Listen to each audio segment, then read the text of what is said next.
마가복음 제3장 20절부터 35절까지 말씀입니다.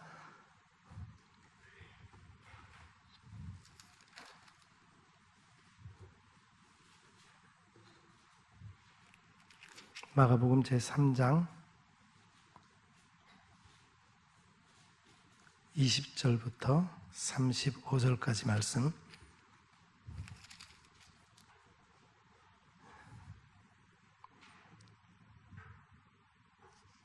저 한 절씩 교독하도록 하겠습니다. 제가 먼저 20절을 읽습니다. 집에 들어가시니 무리가 다시 모임으로 식사할 겨를도 없는지라.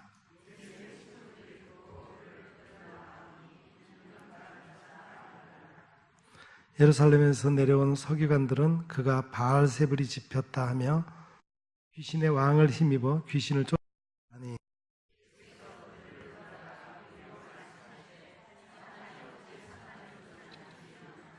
또 만일 나라가 스스로 분쟁하면 그 나라가 설 수 없고 만일 사단이 자기를 거슬러 일어나 분쟁하면 설 수 없고 망하느니라.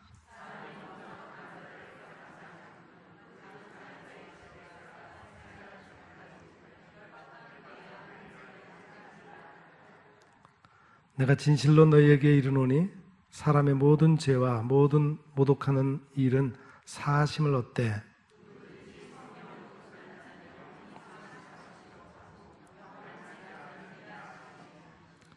이는 그들이 말하기를 더러운 귀신이 들렸다 함이로라.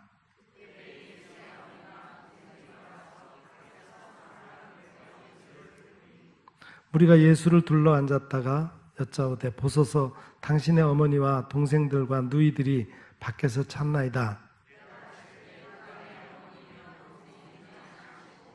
둘러앉은 자들을 보시며 이르시되 내 어머니와 내 동생들을 보라.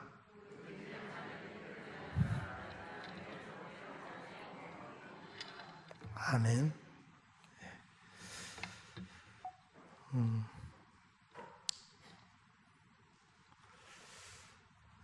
오랜만에 오후 찬양 예배 때 이렇게 설교단에 서게 되었습니다.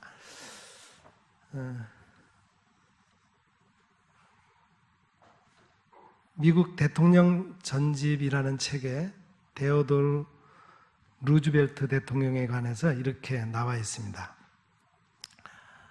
루즈벨트에게는 뛰어난 점이 있었다. 그는 일단 하겠다고 마음먹은 일은 무슨 일이 있어도 반드시 해냈다.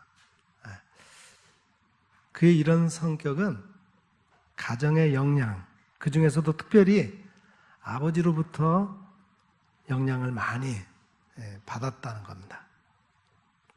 그의 아버지는 엄숙하고 점잔을 빼는 가장은 아니었지만 자녀들의 교육에 관해서는 어느 부모에게도 뒤지지 않았습니다.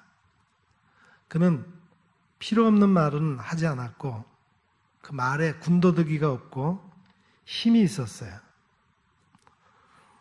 루즈벨트는 사람은 인간답게 살아야 한다는 그 아버지의 가르침을 잊지 않았습니다. 그 말에서 인간의 가치와 인간에 대한 사랑의 중요성을 깨달았습니다. 동시에 다른 사람을 사랑하는 법을 배웠어요. 이 외에도 많은 가르침이 있었습니다. 일을 할 때는 사전에 신중하게 고려해야 된다. 또 일단 결정한 일이라면은 과감하게 끝까지 해내야 된다. 제대로 해보지도 않고 중간에 포기해서는 안 된다. 또 시작은 거창하게 하고 끝은 흐지부지 되어서는 안 된다. 지금 당장 시작해라. 하려면 제대로 해라. 1분 1초라도 헛되이 쓰지 마라. 무슨 일을 하든지 자신이 좋아하는 일을 하라. 등등이 그것입니다. 그의 아버지는 기회가 있을 때마다 이 말들을 강조했어요. 루즈벨트는 아버지의 충고를 평생 명심했고 생활의 지침으로 삼았던 것이죠. 저 사람은 정말 돈 버는 데 미쳤다. 저 사람은 독서에 미쳤다. 저 사람은 이 일에 미쳤다. 이렇게 내가 하는 일에 대해서 미쳤다는 소리를 여러분 들어본 적이 있으십니까?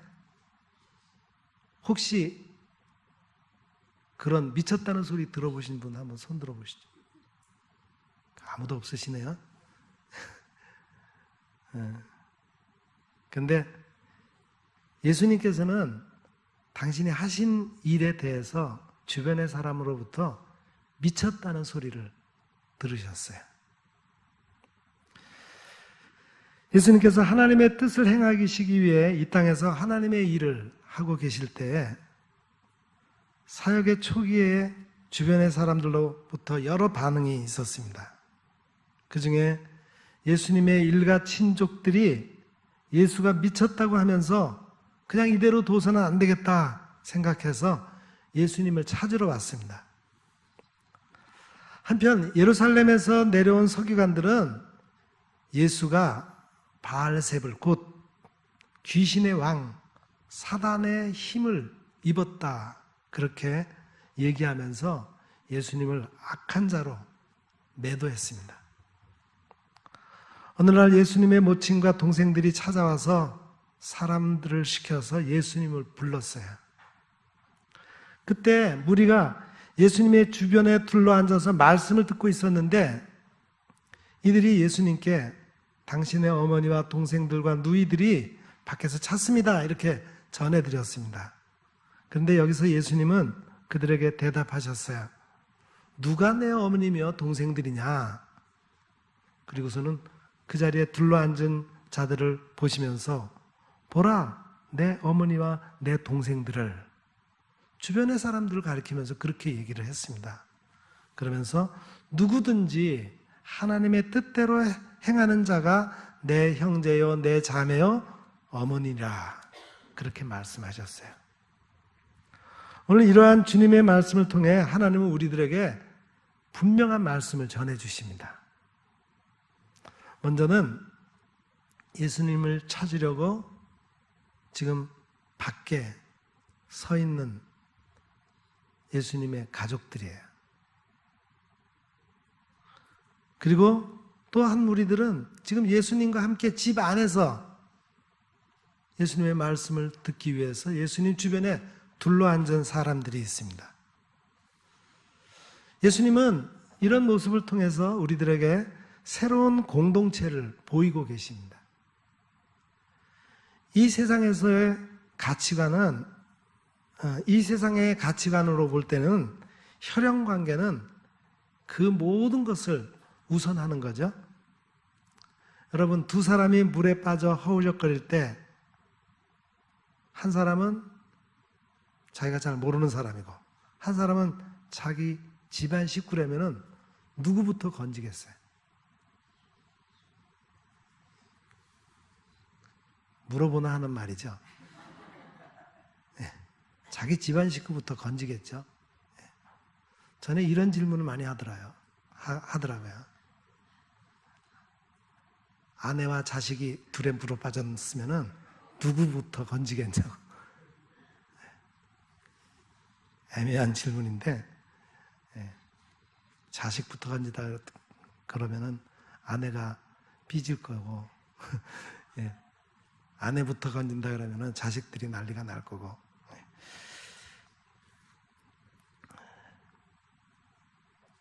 예수님께서 많이 이상해졌다, 예수님께서 미쳤다 이렇게 생각한 가족들이 밖에 서서 예수님을 찾아왔어요. 그러나 예수님에게는 새로운 가족이 따로 있었습니다. 보라 내 형제요 자매요 어머니니라. 이들은 바로 주님의 말씀을 듣기 위해 예수님 곁에 둘러앉아 있는 사람들입니다. 예수님은 혈연 공동체로부터 이제 예수님의 피로 값주고 사신 신앙 공동체의 가족을 새롭게 창조하십니다. 마태복음 10장 37절 38절에 이런 말씀이 있어요. 아비나 어미를 나보다 더 사랑하는 자는 내게 합당하지 아니하고 아들이나 딸을 나보다 더 사랑하는 자도 내게 합당하지 아니하고 또 자기 십자가를 지고 나를 쫓지 않는 자도 내게 합당치 아니하니라. 이 말씀은 피를 나눈 사이를 부정하거나 무가치하다고 하시는 게 아니에요. 하나님 안에서 더 크고 넓게 가족의 범위가 확대됨을 알게 하시는 겁니다. 누구든지 하나님의 뜻대로 하는 자가 내 형제요 자매요 어머니니라. 이 말씀 가운데 하나님의 뜻이란 무엇입니까? 신앙은 내 뜻이 아니라 하나님의 뜻대로 살겠다고 믿고 따르는 것을 의미합니다.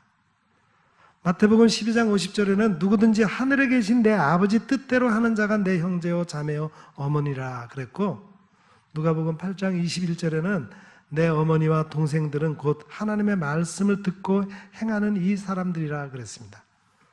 곧 하나님의 뜻대로 한다는 것은 하나님을 아버지로 모시고 아버지 하나님의 말씀에 대한 올바른 깨달음과 그 말씀을 순종함으로 행하는 것이 바로 하나님의 뜻대로 하는 것입니다. 신앙은 하나님의 뜻대로 살아가는 것을 요구합니다. 행함이 없는 믿음은 죽은 믿음이라 그랬어요. 우리 그리스도인들은 하나님의 말씀을 따라 삶으로써 비로소 진정한 신앙인이 되는 것입니다. 하나님의 뜻에 순종할 때 비로소 하나님께서 살아계신 것을 증거하게 됩니다. 하나님께서 그런 성도들에게 평강과 은혜를 내리십니다. 아무리 일을 많이 한다 하더라도 하나님의 말씀을 듣고 그 말씀대로 행함이 아니라면 이는 하나님의 뜻대로 사는 것이 아니에요. 하나님의 말씀 앞에 겸손히 나가서 주님의 뜻을 사모하는 자가 되어야 합니다. 기도의 자리에 나아가서 엎드려 주님의 뜻대로 행할 수 있는 능력을, 힘을 구해야 합니다. 예수님께서 우리에게 가르쳐 주신 기도, 곧 주기도문에 뜻이 하늘에서 이룬 것 같이 땅에서도 이루어지이다 이렇게 기도하고 있습니다. 예수님께서 마지막 대속의 사역을 감당하시고자 겟세마네 동산에서 기도하실 때도 내 뜻대로 마옵시고 아버지의 뜻대로 되기를 원하나이다 이렇게 기도하셨습니다. 이런 이야기가 있어요. 땅에 사는 짐승들이 이 땅에 왕을 뽑아 세우고자 해서 이 땅의 왕으로 사자를 세웠다고 합니다. 하늘에 나는 새들도 하늘의 왕을 세우고자 해서 누구를 세웠을까요? 예? 짐작하는 새가 없습니까? 예. 독수리를 세웠어요. 그런데 이제는 바다에 사는 물고기들도 바다의 왕을 세우고자 해서 바다의 왕으로 고래를 세웠다고 합니다. 그런데 이제는 왕 중에 왕을 뽑아야 되겠다 하고 땅과 하늘과 바다를 대표하는 왕을 세우고자 열심히 모여서 머리를 맞대고 연구한 결과 결국은 그 세 지역에서 조금이나마 다 활동할 수 있는 자를 세우고자 해서 누구를? 오리를 왕 중에 왕으로 뽑았다고 그럽니다. 예. 오리는 하늘을 날 수도 있고 물에도 다닐 수 있고 땅에도 다 다닐 수 있으니까. 인간의 생각은 국어도 잘하고 영어도 잘하고 수학도 잘하고 노래도 잘하고 그림도 잘 그리고 운동도 잘하는 사람을 가장 위대한 사람으로 생각합니다. 그러나 그 모든 것을 다 잘하려고 한다면은 결국 오리 같은 인간이 되고 말지 않겠습니까? 이것도 저것도 아닌 뒤뚱거릴 수밖에 없는 인간의 길에서 우리는 하나님 아버지의 뜻을 잘 깨달아야 하지 않겠습니까? 다른 거는 몰라도.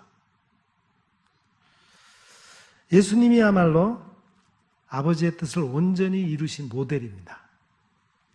예수님께서 아버지의 뜻을 행하시는 삶을 보인 것을 우리가 본받아야 됩니다.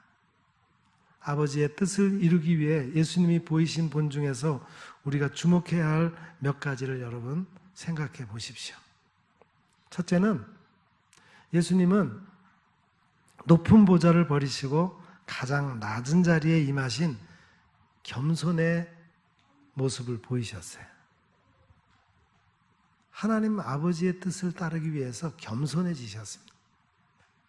두 번째는 말씀이 행함이 대신 실천하는 삶으로 본을 보이셨어요. 그냥 말로만 하는 게 아니라 예수님께서 말씀하신 것은 예수님 자신이 다 실천에 옮기셨습니다. 셋째로는 인간의 굳어진 사고방식을 개혁하는 삶을 사셨습니다. 당시에 율법에 매여 살았던 유대인들의 생각을 바꿔서 율법의 근본 정신, 하나님께서 율법을 제정하신 그 뜻을 찾기 위해서 당시의 모든 것들을 새롭게 개혁하셨습니다. 네 번째로는 이 세상의 모든 소유의 욕심을 부인하고 비우고 주는 사랑을 실천하셨습니다. 그리고 무엇보다도 늘 하나님의 뜻이 무엇인지를 기도하며 물으시고 또 그 뜻을 깨달았다면 그 뜻에 순종하기를 죽기까지 하셨습니다. 하나님은 우리의 아버지이십니다. 예수님께서 내 형제요 자매요 어머니라고 말씀하셨어요.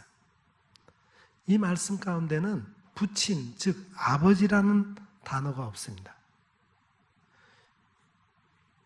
이로 볼 때 육신의 아버지 요셉이 일찍이 세상을 떠난 것으로 추정이 됩니다. 그러나 그보다 더 중요한 의미는 예수님의 아버지는 오직 하나님밖에 없다고 하는데 그 의미를 가지는 겁니다. 우리는 하나님을 아버지라고 부릅니다. 여러분 그 의미를 진정으로 받아들이고 계십니까? 여러분 하나님을 아버지라고 부르십니까? 아버지로 인정하십니까? 우리 각 사람이 하나님을 아버지라고 부릅니다. 그렇다면 우리는 서로 형제요 자매가 아닙니까? 우리들은 신앙 공동체로 이룬 한 가족입니다. 이것은 혈연 공동체보다 더욱 중요한 의미를 가진 가족 공동체입니다. 누구든지, 예수님께서는 누구든지 그랬어요. 누구든지 하나님 아버지의 뜻대로 살아가는 사람은 내 가족이다. 이 열려진 초대에 우리는 믿음의 한 가족을 이루는 일에 최우선의 사랑을 해야 됩니다. 하나님의 뜻대로 살기를 거부하는 사람은 하나님의 용서를 거부하는 거예요. 29절에 누구든지 성령을 모독하는 자는 영원히 사하심을 얻지 못하고 영원한 죄가 되느니라 그랬습니다. 마지막 날에 유황불에 빠져 허우적거리는 자들을 건져낼 때 나의 남편도 내 자식도 내 마음대로 건져낼 수가 없습니다. 오직 주님의 이름으로 구원받은 새로운 가족들만이 건짐을 받는 것입니다. 지금도 우리는 혹시 예수님 밖에 서성거리고 있는 사람은 아닙니까? 아직도 외인이 아닙니까? 오직 하나님의 뜻을 따라서 주님과 함께 둘러앉아 있는 사람들, 곧 제자의 길을 걷고 계십니까?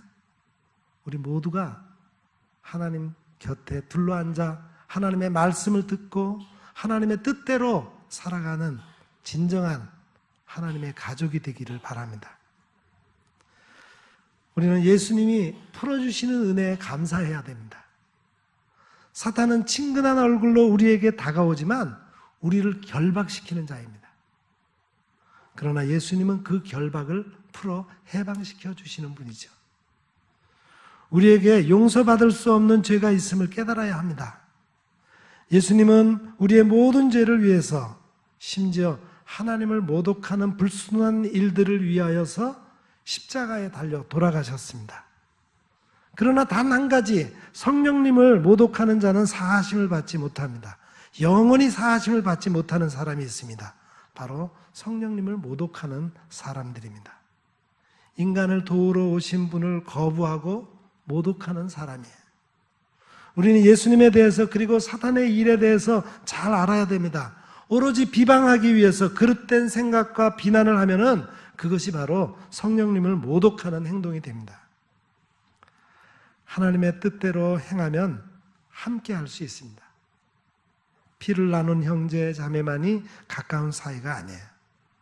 하나님 안에서 그 누구라도 한 가족이 될 수 있습니다. 우리 인간은 가족관계에 대해서 정확하게 잘 알고 있어요. 그러나 새로운 질서는 우리에게 다른 관점에서 보라고 하십니다. 예수님은 인간이 아는 형제와 자매, 아버지, 어머니에 대한 이해를 뛰어넘으라고 하십니다. 이 말은 천륜을 무시하라는 그런 폐륜의 길을 택하라는 말이 절대로 아닙니다.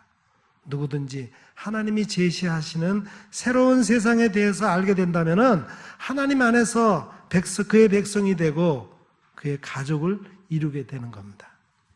그 방법은 바로 하나님의 뜻대로 행동하는 사람입니다. 하나님의 날개 그늘 아래서 우리는 함께 하나님의 아버지의 자녀가 되는 것입니다. 여러분, 저 사람 예수 믿는데 미친 사람이야. 저 사람 장로라든가 집사라든가 교회 일을 보는데 미친 사람이야. 주님처럼 하나님의 일을 하다가 하나님의 뜻대로 살아가다가 그런 미친 사람이라는 소리를 들어보십시다. 진정으로 우리 주님이 원하시는 가족이라는 것은 바로 그런 주님처럼 하나님의 아버지의 뜻을 행하기 위해서 온전히 삶을 바친 그런 사람일 것입니다. 우리 모두가 그런 사람이 되기를 간절히 기원합니다. 기도하겠습니다.